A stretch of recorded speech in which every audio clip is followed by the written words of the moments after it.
नमस्कार दोस्तों, मैं मृत्युंजय आपका स्वागत करता हूं हमारे इस चैनल सटीक परामर्श में। और देखिए, ये एक घटना पानीपत की है जो आप लोग के सामने हम लोग लेके आए हैं कि पानीपत में सूदखोरों की प्रताड़ना से एक व्यक्ति परेशान और कहीं भी नहीं मिला उसको ये न्याय।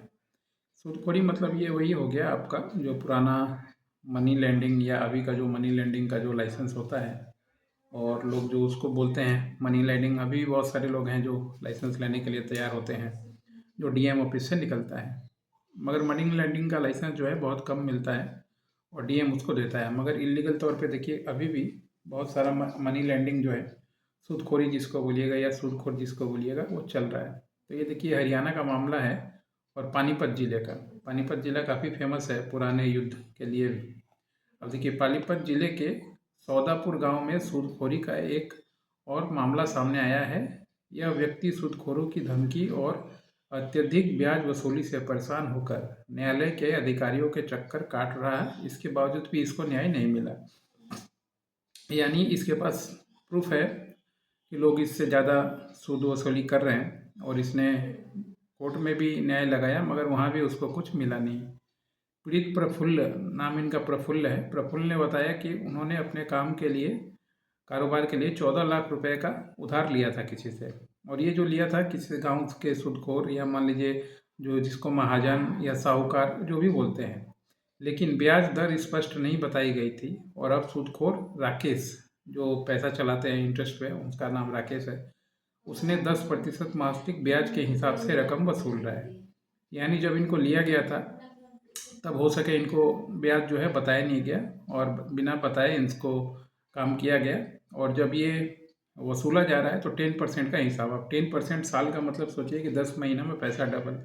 और अगर कोई 2 बार 2 साल रख ले तो उसका क्या पोजीशन हो सकता है। इसी वजह से जो है ये साहूकारी लाइसेंस या सूदखोरी का लाइसेंस या पैसा ब्याज पे चलाने का लाइसेंस जो है, इस बिजनेस में मुनाफा जो है दिक्कत आया है।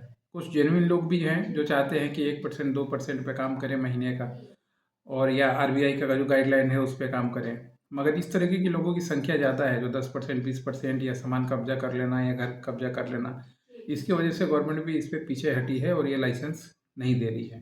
अब ये लाइसेंस जो है डीएम के हाथ में होता है, वहीं पे एप्लीकेशन होता है। इसी वजह से जो है बहुत सारे कॉम्प्लिकेट केसेस वगैरह जो बनते हैं। अब देखिए आगे बढ़ते हैं इसमें कि पीड़िता ने बताया कि अब वो तकरीबन 13 लाख रुपए वापस कर चुका है, फिर भी सूदखोर उसे 50 लाख रुपए और देने का दबाव बना रहे हैं। प्रफुल्ल का आरोप है कि स्थानीय नेताओं के दबाव के कारण पुलिस उसकी शिकायत कार्रवाई नहीं कर रही है और कई बार अधिकारियों ने गुहार लगाने के बावजूद भी अनसुना कर दिया। अब हरियाणा में कैसी गवर्नमेंट है, जो देश की सबसे प्रगतिशील पार्टी है, उसका हरियाणा में सरकार है। तो देख सकते हैं किस तरीके से माहौल होता है। जब आप गरीब हो तो आपके लिए कोई मायने नहीं रखता कि कौन सी गवर्नमेंट है, कहाँ की गवर्नमेंट है, कौन सा कास्ट है, नहीं है। जो गरीब आदमी है उसका एक ही कास्ट है, उसका एक ही पार्टी है, उसका गरीबी, उसके पीछे कोई नहीं खड़ा होता। चाहे आप जिस कास्ट के हैं वो आदमी भी अगर पैसा वाला हो जाए तो आपको नहीं पूछेगा, या फिर बड़ा कास्ट का भी हो छोटा कास्ट का भी हो, इसमें मैटर नहीं करता है। अब इस पर जो है ये लगातार बेबस आदमी है, बेबस वसूल ने चेताया कि अगर उनकी न्याय नहीं मिला तो वो हरियाणा डीजीपी से शिकायत करेंगे और अंतिम उपाय के रूप में आत्महत्या करने पर मजबूर होंगे। बता दें कि हाल ही में पानीपत के एक किसान की सूदखोरी से, प्रताड़ना से मौत हुई थी, जिसका मुद्दा फिर से सुर्खियों में आ गया।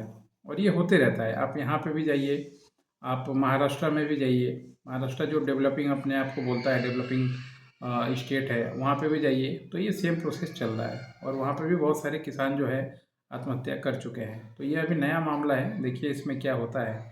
तो जो सूदखोरी का लाइसेंस हमेशा हम लोग के पास इंक्वायरी करते हैं या मान लीजिए जानना चाहते हैं, तो देखिए यही सब वजह है जिसकी वजह से डीएम आजकल इशू नहीं करता। मगर फिर भी लोग इलीगल तरीके से जो है मनी लेंडिंग का व्यापार चला रहे हैं। और देखिए ये मनी लेंडिंग कहाँ तक पहुँचता है और इस तरीके से कितने लोगों की और भी बलि चढ़ती है इसमें।